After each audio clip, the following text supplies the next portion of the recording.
अस्सलाम वालेकुम। एक इम्पॉर्टेंट न्यूज ये है कि लास्ट 24 आवर्स में एशिया कप के स्क्वाड सिलेक्शन के पॉइंट ऑफ व्यू से पाकिस्तान में दो सरप्राइजिंग एंट्रीज हुई हैं। दो ऐसे प्लेयर जिनका नाम आज से 3-4 दिन पहले तक नहीं लिया जा रहा था, लेकिन अब उन्हें कंसीडर किया जा रहा है। और ये दो नाम कौन से हैं, क्यों कंसीडर किया जा रहा है, लास्ट 24 आवर्स में ऐसी क्या डेवलपमेंट हुई है कि इन दो नामों पर भी गौर किया गया है, ये मैं आपसे वीडियो में शेयर करूंगा। देखिए, पाकिस्तान को एक तो कुछ इंजरीज मसाइल का सामना भी है। फखर जमान की फिटनेस पे डाउट है। आपको मैंने कल रिपोर्ट किया था कि वो वापस आ रहे हैं। अब 3 हफ्ते का डॉक्टर ने एक एवरेज टाइम बताया है, बट जब कोई भी प्लेयर इंजर्ड होता है तो पता नहीं होता कि वो उसका रिहैब कितना टाइम ले ले। तो इसलिए एक डाउट है फखर जमान की अवेलेबिलिटी पर। और इसके अलावा जो हमारे फास्ट बॉलिंग डिपार्टमेंट है उसमें कुछ प्लेयर स्ट्रगल कर रहे हैं, जैसे कि फहीम अशरफ स्ट्रगल कर रहे हैं, हसन अली स्ट्रगल कर रहे हैं। तो उसमें भी फिर सोचना पड़ रहा है कि इनकी रिप्लेसमेंट क्या की जाए, क्या कॉम्बिनेशन बनाया जाए। फिर जो मिडिल ऑर्डर है उसमें हमारे पास उस तरीके से डिलीवर नहीं कर पाए, बैट्समैन को सेटल नहीं हो पाए, मतलब हसन नवाज के अलावा। तो कुल मिला के ये जो 3 स्पॉट्स हैं इनके लिए अभी भी सेलेक्शन कमेटी सोचो विचार कर रही है। यही वजह है कि ये दो प्लेयर्स जिनकी मैंने बात की है ये अब इसमें डिस्कशन में आए हैं, और ये आपको एशिया कप में खेलते हुए नजर आ सकते हैं।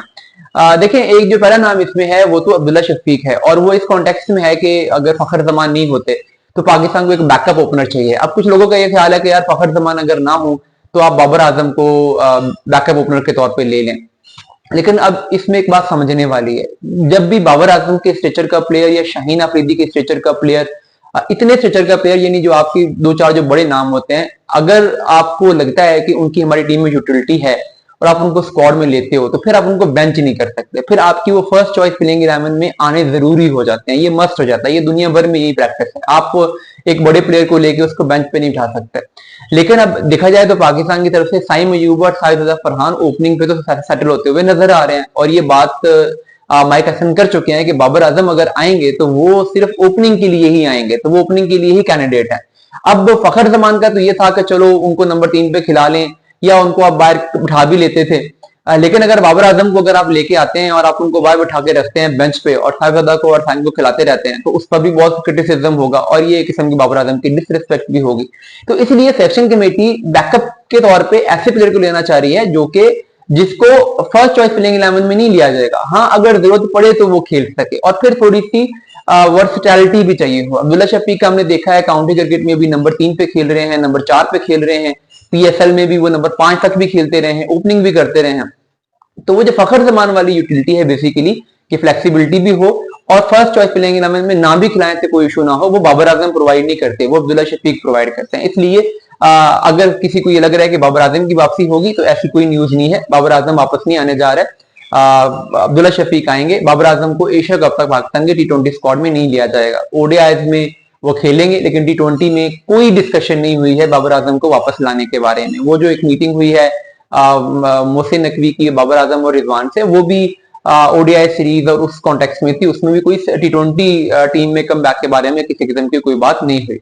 इसके अलावा जो इसमें दूसरा एक सरप्राइजिंग एंट्री पिछले 24 आवर्स में आई है वो मिडिल ऑर्डर में है। देखिए, हैदर अली के बारे में तो आपको मैंने कल बता दिया था, और ये जो नाम है ये हैदर अली नहीं है, ये और है। हैदर अली को भी कंसीडर किया जा रहा है, लेकिन एक और नाम इसलिए कंसीडर किया जा रहा है कि मिडिल ऑर्डर बहुत पाकिस्तान का अनसर्टेन है। खुशदिल शाह हो, हुसैन तल्लत हो, इवन अगर हैदर अली आते हैं तो उनका भी, और कुछ हैदर अली के बारे में इंजरीज की भी कुछ अपडेट्स हैं तो वो भी देखना पड़ेगा।